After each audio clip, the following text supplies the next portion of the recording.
दोस्तों आज हम पढ़ने जा रहे हैं inverse trigonometrical function. Inverse trigonometrical function होते क्या है? आपको ट्रिगोनोमेट्रिकल फंक्शन क्या होते हैं ये मालूम है। Sine x, cos x, tan x, cosec x, sec x, cot x, ये 6 के 6 फंक्शन ट्रिगोनोमेट्रिकल फंक्शन होते हैं। अब इन्हीं फंक्शंस का आपको क्या बताना है? इन्वर्स। अब रिलेशन फंक्शन में क्लास 11 रिलेशन फंक्शन में आपको मालूम होगा कि फंक्शन किस तरीके से डिफाइन किए जाते हैं। हाँ, फंक्शन किस तरीके से डिफाइन किए जाते हैं। अब इसमें जो इन्वर्स निकालते हैं फंक्शन का जब हम इन्वर्स निकालते हैं तो वो फंक्शन 1/1/2 होना बहुत जरूरी होता है। मतलब कोई भी फंक्शन तभी इन्वर्टिबल पॉसिबल है जब वो 1/1/2 होगा। ठीक है, मतलब कि इन्वर्स पॉसिबल, इन्वर्स आप क्या बोलोगे? Inverse possible if function is bijective. अगर फंक्शन बाइजेक्टिव है, बाइजेक्टिव मतलब 1/1/2 है, तो उसका इन्वर्स पॉसिबल है, अदरवाइज पॉसिबल नहीं है। ओके, मतलब क्या हुआ कि जो साइन एक्स है आप उसका इन्वर्स तभी निकाल सकते हो जब साइन एक्स बाइजेक्टिव फंक्शन होगा। ठीक है, मतलब वो 1/1/2 होगा। हालांकि साइन एक्स तो बाइजेक्टिव फंक्शन होता ही नहीं है। अगर हम देखें ग्राफिकली, ग्राफ बनाता हूं मैं साइन एक्स का। ठीक है, ये साइन एक्स का ग्राफ है आपके पास। ये 0, ठीक है, और यहाँ मान लेते हैं π/2, कुछ ऐसा। ये पॉइंट आएगा π/2 का, और ये आएगा पाई का, और ये आएगा 3π/2 एंड दिस वन इज 2π। ठीक है, सेम इसको आप इस तरीके से रोटेट करोगे तो ये वाला जो पॉइंट होता है ये माइनस का π/2, और ये माइनस का पाई, और ये माइनस का 3π/2, और दिस इज -2π। ये पूरा एक सर्कल है, कहाँ से कहाँ तक का? माइनस का 2π से प्लस का 2π तक। मैं सिर्फ साइन का समझा रहा हूँ, बाकी का आप खुद ब खुद समझ जाओगे, क्योंकि एक फंक्शन बता दिया तो बाकी फंक्शन आप समझ जाओगे। अब कोई भी फंक्शन 1/1/2 है, उसका पता लगाने का तरीका क्या है? कोई भी एक लाइन, ठीक है, जैसे कि एक देखो मैं जनरल ग्राफ दिखाता हूँ। ये ग्राफ है, ठीक है, सॉरी कुछ अच्छा सा बनाए थे।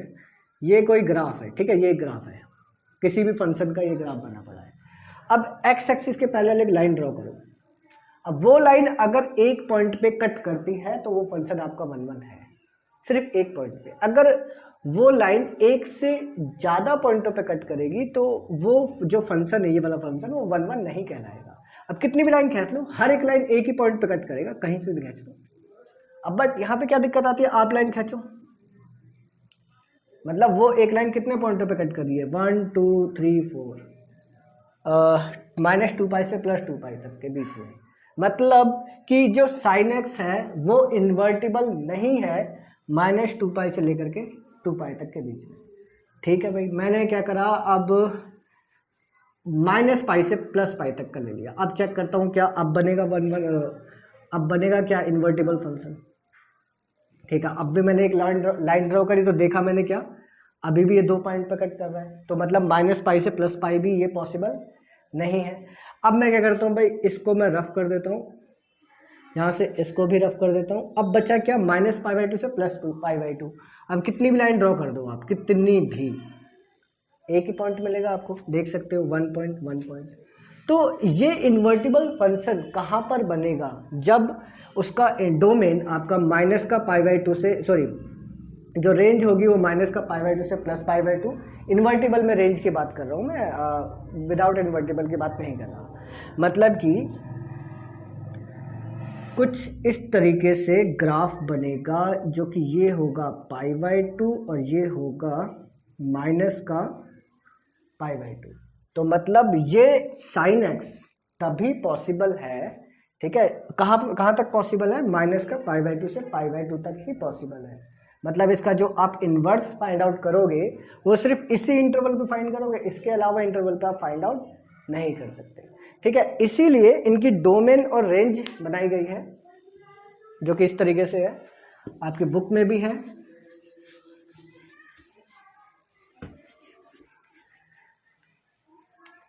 साइन इनवर्स ऑफ एक्स, ठीक है, जहां पे इसकी डोमेन क्या हो जाएगी -1 से लेके 1, और रेंज क्या होगी, रेंज होगी इसकी -π/2 से +π/2, ठीक है। अब देखो डोमेन, आई होप कि आपको मालूम हो डोमेन का मीनिंग क्या होता है। डोमेन का मीनिंग होता है इनपुट, और रेंज का मीनिंग होता है आउटपुट। डोमेन मतलब कोई भी मशीन है, उस मशीन में आप कोई भी इनपुट डाल रहे हो तो वो एक आउटपुट देता है। तो उस मशीन की भी कुछ कंडीशंस होती हैं, वो कंडीशन होती है कि भाई आप इसी इनपुट्स को डाल सकते हो, इसके अलावा इनपुट वो मशीन लेगी ही नहीं, मना कर देगी। तो इसका मतलब जो -1 से लेके 1 तक है, मतलब -1 को भी ले सकते हो, 1 को भी ले सकते हो, बीच के नंबरों को भी ले सकते हो। इन नंबरों को आप इस x की जगह रख सकते हो, लेकिन इसके अलावा नंबरों को रखोगे तो साइन बोल देगा भाई मैं नॉट डिफाइंड हूँ। यहाँ पे नॉट डिफाइंड आपने देख लिया, बिकॉज वहाँ पे वो 1 1 और 2 हो ही नहीं रहा था, तो आप कैसे रख सकते हो, नहीं रख सकते। तो डोमेन का मतलब होता है इनपुट, आप क्या क्या रख सकते हो, ठीक है, किस किस चीज़ की वैलिडेशन आपको दी गई है। रेंज, जब आप इनपुट डालोगे तो वो क्या क्या आपको दे देगा। -1 डालोगे तो -π/2, 1 डालोगे तो +π/2। This is range, this is output. ये आउटपुट है, ये इनपुट है। आई होप आपकी समझ में आया हो। तो इसी तरीके से बाकियों का भी है कॉस। तो साइन इनवर्स का जो डोमेन है वो -1 से 1, और रेंज आपको ये मालूम पड़ गई। बाकी के कॉस टेन आप स्क्रीन पे देख सकते हो, हर एक की डोमेन आपको पता है, रेंज आपको मालूम है। अब इन डोमेन और रेंज का रोल क्या है, ठीक है, ये आपको मालूम पड़ेगा एक्सरसाइज में। हम क्वेश्चन कैसे सॉल्व करें इनके बेसिस पे। देखो होता क्या है, जैसे कि मान लो y = साइन इनवर्स ऑफ 1 की वैल्यू आपसे पूछी गई है, ठीक है, साइन इनवर्स ऑफ 1 की वैल्यू। अब 1 की जगह पर मैं लिख सकता हूं y = sine inverse of sine π/2, क्योंकि आपको मालूम है कि जो साइन π/2 है वो 1 के इक्वल होता है, मुझे मालूम है, ठीक है। तो इस 1 की जगह मैं लिख सकता हूँ साइन π/2। तो ये साइन से साइन क्या हो जाएगा, कैंसिल, लेकिन आपको कैंसिल करके दिखाना नहीं है, तो ये आ जाएगा y = π/2। This is principal value, ठीक है, प्रिंसिपल वैल्यू, ओके। अब यहाँ पर साइन साइन से नेग्लेक्ट हो गया, बट कैसे, ठीक है, इसका भी रीज़न है। अब देखो कभी भी ये रूल्स होते हैं दोस्तों, ये रूल्स क्या होते हैं मैं आपको बता देता हूँ। यहाँ पे साइन इनवर्स साइन x, ठीक है, जो x है वो बिलोंग करना चाहिए -π/2 से +π/2। अगर x इन्हीं के बीच में है तभी आप equal to x if x belonging to -π/2 to π/2, मतलब साइन से साइन यहाँ पे कैंसिल हो जाएगा, इक्वल टू आएगा x, लेकिन कब कैंसिल होगा, जब x आपका बिलोंग करेगा -π/2 से +π/2। सेम यहाँ पे कॉस इनवर्स ऑफ, अगर मैं बोलूँ cos x, तो इक्वल टू x आएगा जब x बिलोंग करेगा 0 to π, ठीक है। इसी तरह आप tan इनवर्स का भी लिख सकते हो, tan इनवर्स और tan x equal to x if x belonging to open interval of -π/2 to +π/2, ठीक है। इस तरीके से ये रूल्स होते हैं। अब मैं इन्हीं रूल्स के अकॉर्डिंग एक क्वेश्चन बताता हूँ आपको। जैसे कि मान लो मैंने लिखा, इसे मैं रफ करता हूँ, साइन इनवर्स ऑफ आप मान लो, हाँ ये साइन 2π/3, ओके ना। अब चेक करेंगे क्या ये 2π/3 आपका -π/2 से +π/2 के बीच में आता है, तो देखते हैं। 2 × 180 अपॉन में 120 डिग्री, जबकि ये एंडिंग कहाँ पे 90 डिग्री पेंडिंग है। अगर आप इसको करोगे कैलकुलेट तो -90 से +90 है, और ये कितना आ रहा है 120, जो कि इसके बीच में लाई नहीं कर रहा, इसका मतलब ये इससे कट नहीं सकता, बिल्कुल नहीं काट सकते आप इसे। तो इसको सॉल्व कैसे करें, सॉल्व करने का रूल्स क्या है, आप इसे क्वाड्रेंट में लेके जाओ। क्वाड्रेंट में कैसे लेके जाएंगे, π + π/3, sorry pi minus pi by 3 होगा, पाई माइनस पाई बाय 3, ठीक है। तो साइन इनवर्स, ये कौन से क्वाड्रेंट में आपके, सेकंड क्वाड्रेंट में। सेकंड में साइन क्या होता है, पॉजिटिव, तो साइन पाई बाय 3, ठीक है। ये सेकंड क्वाड्रेंट में ना, सेकंड क्वाड्रेंट में साइन क्या होता है, पॉजिटिव, ठीक है। अब पॉजिटिव होने की वजह से अब ये आ गया पाई बाय 3 पे, थीटा हमारा लग जाएगा, थीटा पाई बाय 3 है।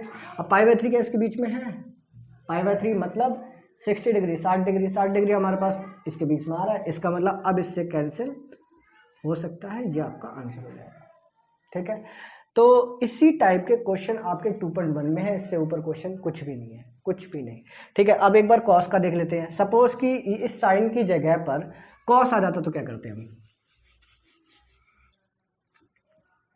Cos inverse of cos 2 pi by 3, मैंने वही रखा। अभी आपको पता है 120 डिग्री, कॉस का इंटरवल देखो क्या है, 0 से लेकर के 180, कॉस का इंटरवल है 0 से 180। क्या 120, जो 120 है इसके बीच में आता है, तो बिल्कुल आता है 120 डिग्री। तो ये तो डायरेक्टली इसको काट देगा और इसका आंसर आ जाएगा आपके पास 2 पाई बाय 3, दिस इज आंसर, ठीक है।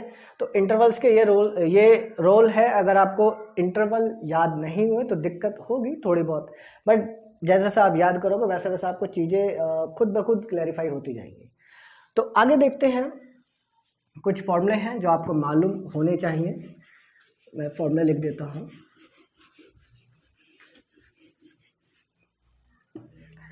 Sign inverse of minus x equal minus sine inverse x आता है, मतलब जो माइनस है वो बाहर आ जाता है, ठीक है। इसी तरह टेन का भी ये जो माइनस है वो भी बाहर आ जाता है, सॉरी, ठीक है। और कोसेक का भी आ जाता है बाहर, cosec inverse of minus x equal to minus cosec inverse of x, ठीक है।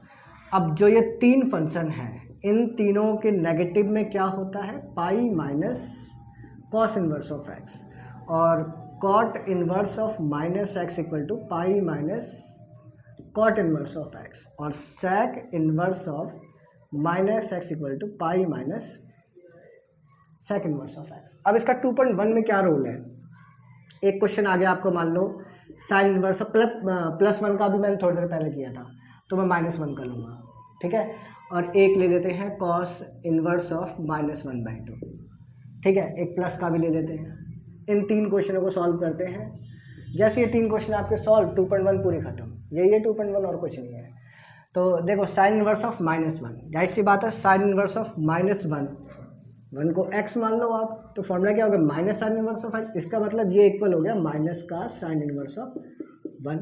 और मुझे मालूम है मैं 1 को क्या लिख दूंगा, बाहर अगर साइन है ना तो अंदर भी आपको साइन चाहिए, क्योंकि साइन ही साइन को नेगलेक्ट कर सकता है, अदर फंक्शन नेगलेक्ट नहीं कर सकता, इसलिए मैं इसे लिखूंगा साइन π/2। हालांकि इसे 10 π/4 भी लिख सकते थे, बट मैं नहीं लिखूंगा, क्यों, क्योंकि बाहर साइन है, अगर बाहर 10 होता तो मैं 10 π/4 जरूर लिखता।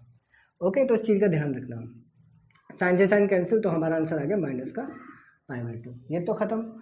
अब बारी आती है इसकी। अब कॉस के लिए मैं जाऊँगा कॉस के फॉर्मूले पे, cos inverse of minus x, मतलब क्या हो रहा है, pi minus cos inverse of x. इसका मतलब पहले इसका फॉर्मूला अप्लाई करो, एक्स हमारा 1/2 है, तो पाई माइनस कॉस इनवर्स ऑफ 1/2, ठीक है, पाई माइनस। अब सेम वही प्रोसेस, बाहर क्या है, कॉस है, तो अंदर भी क्या चाहिए, मुझे कॉस चाहिए। तो याद करो कि कॉस 1/2 कितने पे होता है, 60 डिग्री पे होता है, इसका मतलब कॉस π/3 लिख सकता हूँ मैं इसे, ठीक है। तो कॉस से कॉस कैंसिल, तो पाई माइनस π/3, तो ये आ गया 2 π/3। तो इसकी प्रिंसिपल वैल्यू कितनी आ गई, 2 π/3। अब इसकी वैल्यू कितनी आ गई, π/3 आ जाएगा इसका। अगर आप करोगे कॉस इनवर्स ऑफ 1/2, इसको अगर आप सॉल्व करोगे तो कॉस इनवर्स ऑफ कॉस कितना, π/3, तो कॉस से कॉस कट गया, आंसर कितना आ गया। ओके, तो आई होप आपकी समझ में आया हो, और 2.1 आप इजीली, बहुत इजीली कर सकते हो, ठीक है। तो 2.1 में करना जितने भी क्वेश्चन होते हैं, इनकेस अगर किसी कोई टॉपिक आपको ना समझ में आया हो या कोई क्वेश्चन सॉल्व ना हो रहा हो, तो प्लीज़ मुझे कमेंट बॉक्स पे कमेंट करके बता देना कि सर ये क्वेश्चन है जो नहीं आ रहा समझ में, ठीक है। और अगर एक्सरसाइज मुझे 2.1 करानी है पूरी, तो मुझे ये भी बोल देना, तो एक एक क्वेश्चन मैं आपको पूरा सॉल्व कर दूंगा। हालांकि मुझे नहीं लगता कि 2.1 कराने की ज़रूरत पड़ेगी, क्योंकि यही क्वेश्चन है, जितने भी क्वेश्चन आप देख रहे हो यही क्वेश्चन है 2.1 में, इसके अलावा कुछ भी नहीं है। एनसीईआरटी की बात कर रहा हूँ मैं, ठीक है, अदर बुक्स की बात नहीं कर रहा, एनसीईआरटी में यही क्वेश्चन है। 2.1 आप ऐसे ही कर सकते हो। तो मिलते हैं नेक्स्ट लेक्चर में, जहाँ पे हम 2.2 और काफ़ी सारे फॉर्मूले करेंगे उसके बाद। ओके, आई होप आपको ये समझ में आया हो। Thank you, thanks for watching.